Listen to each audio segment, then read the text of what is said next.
Welcome to Palnadu Bujjamma channel. ఇప్పటి వరకు మా ఛానల్ను మీరు సబ్స్క్రైబ్ చేసుకోకపోతే సబ్స్క్రైబ్ చేయండి. ఇలాంటి మీకు తెలియని ఇన్ఫర్మేటివ్ వీడియోస్ మా ఛానల్ ద్వారా మీకు తెలియజేస్తాం. మహాభారతంలో దీపావళి పండుగ గురించి తెలుసుకుందాం. మహాభారతంలో దీపావళి పండుగకు సంబంధించిన కథ ముఖ్యంగా పాండవుల వైశాఖ శుద్ధ అమావాస్య రోజున 14 ఏళ్ల అరణ్యవాసం పూర్తి చేసుకొని తిరిగి రాజ్యంలో ప్రవేశించడంతో ప్రారంభమవుతుంది. పాండవులు అరణ్యవాసం తర్వాత వారి రాజ్యం తిరిగి పొందిన సందర్భంలో ప్రజలు వారికి స్వాగతం పలికారు. దీపాలను వెలిగించి ఆనందాన్ని వ్యక్తం చేశారు. ఈ సందర్భాన్ని గుర్తు చేసుకుంటూ దీపావళి పండుగ జరుపుకోవడం ఆచారంగా మారింది. అలాగే దీపావళి పండుగను నరకాసురుడు శ్రీకృష్ణ చేత మృతి చెందిన రోజు కూడా అనుకుంటారు. శ్రీకృష్ణుడు నరకాసురుడిని సంహరించి ప్రజలను అతని దోపిడీ నుండి రక్షించాడు. ప్రజలు దీపాలను వెలిగించి ఈ విజయాన్ని ఆనందంగా జరుపుకున్నారు. ఈ విధంగా మహాభారతం, నరకాసుర వధ కథలు కలిసి దీపావళి పండుగకు నేపథ్యాన్ని అందించాయి. దీపావళి పండుగకు సంబంధించిన కథలు మహాభారతంలో మరియు పురాణాల్లో వేర్వేరు ఘటనల ఆధారంగా చేసుకొని ఉన్నాయి. వీటిలో ప్రముఖ కథలు కూడా ఉన్నాయి. పాండవులు తిరిగి రావడం. మహాభారతం కథ ప్రకారం పాండవులు తమ 13 ఏళ్ల అరణ్యవాసాన్ని పూర్తి చేసి వీర బ్రతుకుగా తిరిగి రాజ్యంలోకి వచ్చారు. ప్రజలు దీపాలను వెలిగించి పాండవులకు ఆత్మీయ స్వాగతం పలికారు. దీన్ని శుభ సంకేతంగా భావించి ప్రతి సంవత్సరం ప్రజలు దీపాలను వెలిగిస్తూ దీపావళి పండుగను జరుపుకోవడం ఆచారంగా మారింది. నరకాసుర వధ. దీపావళి పండుగకు ఇంకొక ప్రముఖ కారణం నరక చతుర్దశి రోజు నరకాసుర వధ కథ. నరకాసురుడు దారుణమైన రాక్షసుడిగా ప్రజలకు విపత్తులు కలిగించాడు. అతని దమనానికి శ్రీకృష్ణుడు సత్యభామతో కలిసి యుద్ధం చేసి నరకాసురుని సంహరించాడట. ప్రజలు ఈ విషయాన్ని పురస్కరించుకొని ఆనందోత్సవంగా దీపాలను వెలిగించి బురద స్నానాలు చేసి సంబరంగా దీపావళిని జరుపుకున్నారు. లక్ష్మీ పూజ. దీపావళిని లక్ష్మీ పూజ పండుగగా కూడా జరుపుకుంటారు. మహాకాయ చమత్కారాల రాత్రిగా దీపావళి అమావాస్య రోజున శ్రీ మహాలక్ష్మి దేవిని పూజించడం ద్వారా ఆయా సంవత్సరంలో సంతోషం, శాంతి, సంపద లభిస్తాయని నమ్మకం ఉంది. ఈ రోజున వాణిజ్య వ్యాపారాలు, కొత్త లెక్కల పుస్తకాలు ప్రారంభించడం ద్వారా ఆర్థిక ప్రగతి కొరకు లక్ష్మీదేవిని పూజిస్తారు. రాముని అయోధ్య తిరిగి రావడం. రామాయణం ప్రకారం రాముడు రావణుని సంహరించి 14 ఏళ్ల అరణ్యవాసం పూర్తి చేసుకొని సీతాదేవి లక్ష్మణుడితో కలిసి అయోధ్యకు తిరిగి వచ్చాడు. ప్రజలు ఆనందంతో తమ ఇళ్లలో దీపాలను వెలిగించి రాముని స్వాగతం పలికారు. కుబేరుని పూజ. అయోధ్య ప్రజలు లక్ష్మీదేవితో పాటు ధనానికి అధినేత అయిన కుబేరుణ్ణి కూడా పూజిస్తారట. దీపావళి పండుగకు వ్యాపారులలో ఈ పూజకు ప్రత్యేక ప్రాముఖ్యత ఉంది. ఇలా మహాభారతం, రామాయణం, పురాణాల ఆధారంగా వివిధ ప్రాంతాల్లో దీపావళిని వివిధ కారణాలతో జరుపుకుంటారు.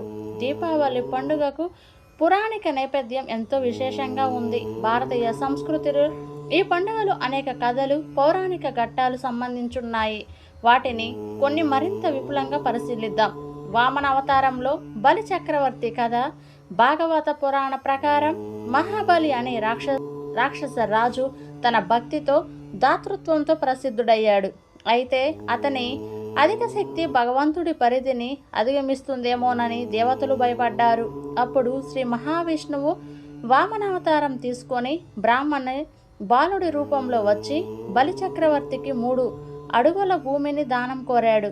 బలి 3 అడుగుల భూమిని ఇచ్చేందుకు అంగీకరించాడు. అప్పుడు వామనుడు 1 అడుగుతో భూమిని, మరొక అడుగుతో ఆకాశాన్ని కప్పి 3వ అడుగును బలితోనూ తానే ఉంచమని అడిగాడు. ఈ కథను బలి చక్రవర్తి త్యాగం, వామనుడు ఇచ్చిన వరప్రసాదం చిహ్నంగా భావించి దీపావళి సందర్భంగా పూజిస్తారు. ధన్తేరస్. ధన్వంతరి ప్రకటన. ధన్తేరస్ దీపావళి పండుగల తొలి రోజు. ఈ రోజును వైద్యశాస్త్ర దేవుడైన ధన్వంతరి అవతరించిన రోజు అని నమ్ముతారు. సముద్ర మదనంలో అమృతంతో పాటు ధన్వంతరి ప్రకటించాడు. అతను ఆయుర్వేద విజ్ఞానాన్ని, ఆరోగ్యాన్ని ప్రసాదించాడు. ఈ రోజున ముఖ్యంగా వైద్యులు ఆరోగ్యానికి, సంపదకు ప్రతీకలుగా ధన్వంతరి దేవుని పూజలు చేస్తారు. అలాగే ఈరోజు కొత్త పింగాణి పాత్రలు, బంగారు ఆభరణాలు కొనుగోలు చేయడం సంప్రదాయం. కాళీ పూజ. బంగాళా రాష్ట్రంలో దీపావళి పండుగను కాళీ పూజతో జరుపుకుంటారు. శక్తి స్వరూపిణి, ధీర్యం, భక్తి, సత్వాన్ని ప్రదర్శించే కాళీదేవి ఈ రోజున మహిషాసుర మర్దినిగా పూజింపబడుతుంది. ప్రజలు అమ్మవారికి భక్తితో పూజ చేసి విజయాన్ని, రక్షణను కోరుకుంటారు. శ్రీకృష్ణుని గోవర్ధన పూజ. మహాభారతంలో భాగవత పురాణం ప్రకారం శ్రీకృష్ణుడు గోవర్ధన పర్వతాన్ని పైకెత్తి వర్షాల నుండి గోపాలకులను రక్షించాడు. ఈ ఘట్టాన్ని గోవర్ధన పూజ పేరుతో ఈరోజు జరుపుకుంటారు. ప్రజలు చిన్న గుట్టల రూపంలో ఆహార పదార్థాలను, ముఖ్యంగా దద్దోజనం మరియు ఇతర పంటలను అర్పిస్తారు. గోవులను పూజిస్తూ పండుగ జరుపుకోవడం గోవర్ధన పూజలో భాగంగా ఉంది. యమ ద్వితీయ, బాయిదూజ్. దీపావళి పండుగ చివరి రోజును యమ ద్వితీయ లేదా బాయిదూజ్ అని పిలుస్తారు. ఇది యమధర్మరాజు తన సోదరి యమునను కలిసిన సందర్భాన్ని గుర్తుకు జరుపుకుంటారు. ఈ రోజున సోదరుడు సోదరుని ఆశీర్వదించి ఆమె రక్షణ కోసం ప్రతిజ్ఞ చేస్తాడు. అలాగే సోదరి తన సోదరుడి ఆరోగ్యం, సుఖం, దీర్ఘాయుష్ను కోరుతూ పూజలు చేస్తుంది. దీపావళి కథలు విభిన్న ప్రాంతాల్లో విభిన్న ఆచారాలను కలిగి ఉన్నాయి. కానీ ఇవన్నీ విజయం, సంపద, శాంతి, రక్షణలతో కూడిన పండుగలను సంకేతంగా ఉంచుతూ ఉంటాయి. దీపావళి పండుగకు మరిన్ని పౌరాణిక గాథలు మరియు ఆచారాలు భారతీయ సంస్కృతిలో ఉన్నాయి. వివిధ ప్రాంతాల్లో వివిధ కథలు దీపావళికి ముడిపడ్డాయి. మరికొన్ని ప్రధాన గాథలు మరియు వాటి ప్రాముఖ్యతను తెలుసుకుందాం. దమంతసురుడి వధ. దమంత జయంతి. మహాభారత కాలంలో దమంత అనే రాక్షసుడు భూమిపై ప్రజలకు అనేక బాధలు కలిగించాడు. అతనికి దమనానికి దివ్యాస్త్రాలతో యుద్ధం చేసి భగవంతుని దీవెనలతో కురుక్షేత్ర సమరంలో దమంతుడిని సంహరించడం జరిగింది. ఈ విజయాన్ని ఆనందంగా జరుపుకునే అర్థంగా దీపావళి సందర్భంగా దీపాలు వెలిగించి ప్రజలు తమ ఇంట్లో శాంతిని, సంపదను ఆహ్వానించారు. అన్నకూట్ ఉత్సవం. అన్నకూట్ లేదా అన్నకూట్ పూజ దీపావళి రోజున జరుపుకునే ఒక ప్రత్యేక ఆచారం.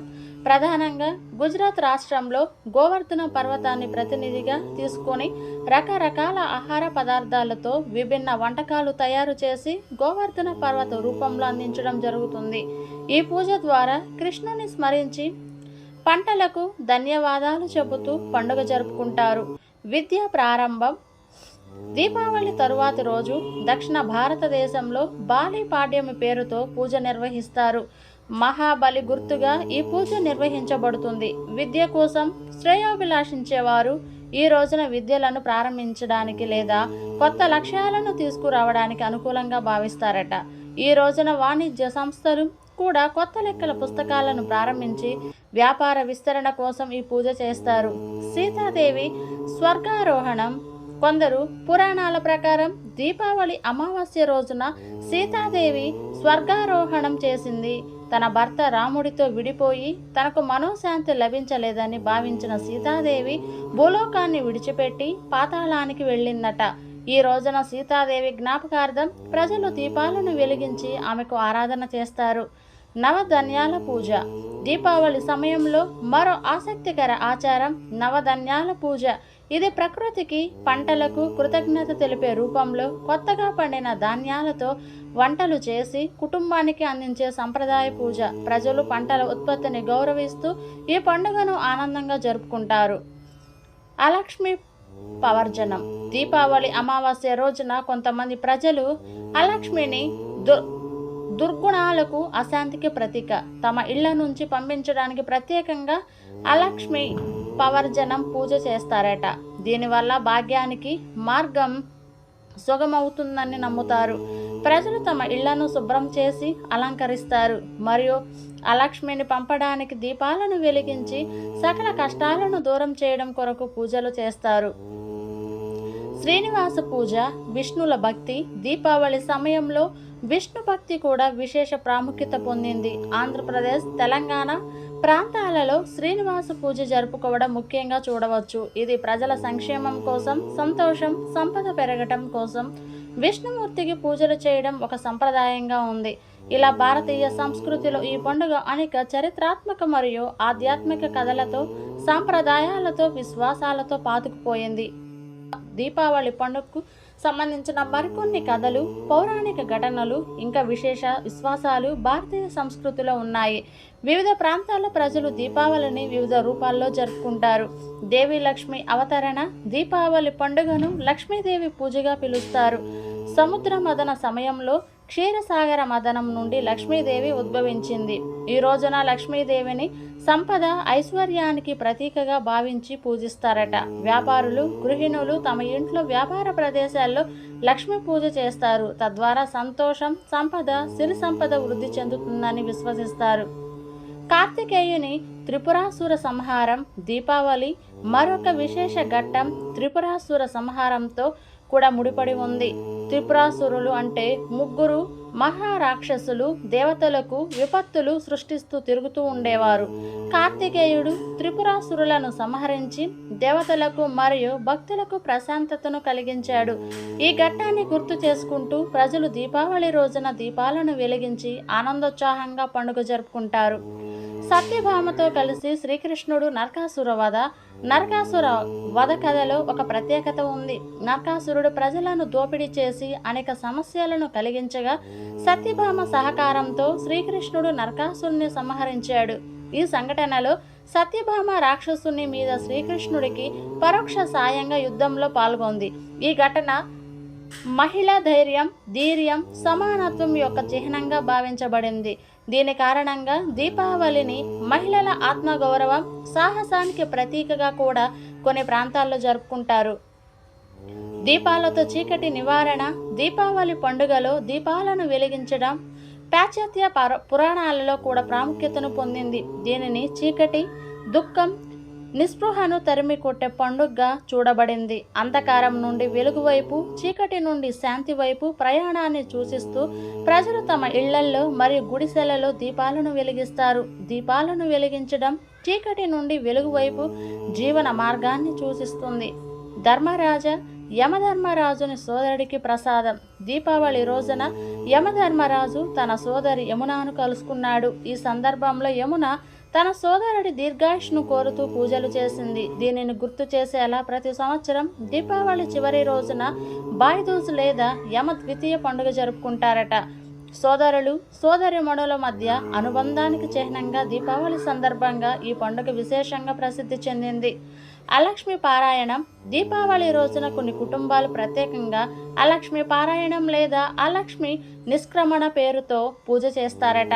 ఈ పూజలో చీకటి, నిర్లక్ష్యం, దుర్గుణాలు, దారిద్ర్యం మరియు నిస్పృహలను తమ ఇంటి నుండి తరిమి కొట్టడం కోసం ఒక ప్రత్యేక పద్ధతిని పాటిస్తారట. దీని ద్వారా లక్ష్మీదేవి ఇంట్లోకి ప్రవేశిస్తుందని, సంపద, శాంతి స్థిరంగా నిలుస్తాయని నమ్మకం ఉంది. చాణక్య నీతి మరియు దీపావళి. చాణక్యుడు తన న్యాయశాస్త్రంలో దీపావళి పండుగను చీకటి నుండి వెలుగులోకి మార్పును సూచించే పండుగగా అభివర్ణించాడు. వ్యక్తిగత జీవితంలో, సామాజిక వ్యవస్థలో మంచి మార్పులకు ఇది ఒక సంకేతమని చాణక్యుడు విశ్వసించాడు. దీపావళి రోజున ప్రజలు తమ ఆలోచనలను, అభిప్రాయాలను కొత్త ఉత్సాహంతో ప్రారంభించాలని అనేక ప్రాంతాల్లో చాణక్య నీతి ఆధారంగా దీపావళి పురస్కరించబడింది. ధర్మ విజయం. హరియాణ కథ. హరియాణ ప్రాంతంలో దీపావళి పండుగను ధర్మ విజయం లేదా నిజానికి ప్రతీకగా భావిస్తారట. హరియాణా ప్రాంతం ప్రజలు ఈ పండుగను తమ విజయాన్ని, ధర్మాన్ని ఉజ్వలంగా నిలుపుకోవడానికి జరుపుకుంటారట. సాధారణ ప్రజల కోసం దీపావళి ధర్మం మరియు నైతిక విలువలకు ప్రత్యేకంగా నిలుస్తుంది. విష్ణుమూర్తి వామన అవతారం ద్వారా బలిచక్రవర్తి పరిపాలన. వామన అవతారం ద్వారా విష్ణుమూర్తి మహాబలి రాక్షసుడికి వరప్రసాదం అందించాడు. ఈ కథను గుర్తు చేసుకుంటూ కొన్ని చోట్ల దీపావళి సమయంలో విష్ణుమూర్తికి పూజ చేస్తారట. బలి చక్రవర్తికి అంకితం చేసే విధంగా సంబరాలు జరుపుకుంటారు. వీరుల స్మరణ.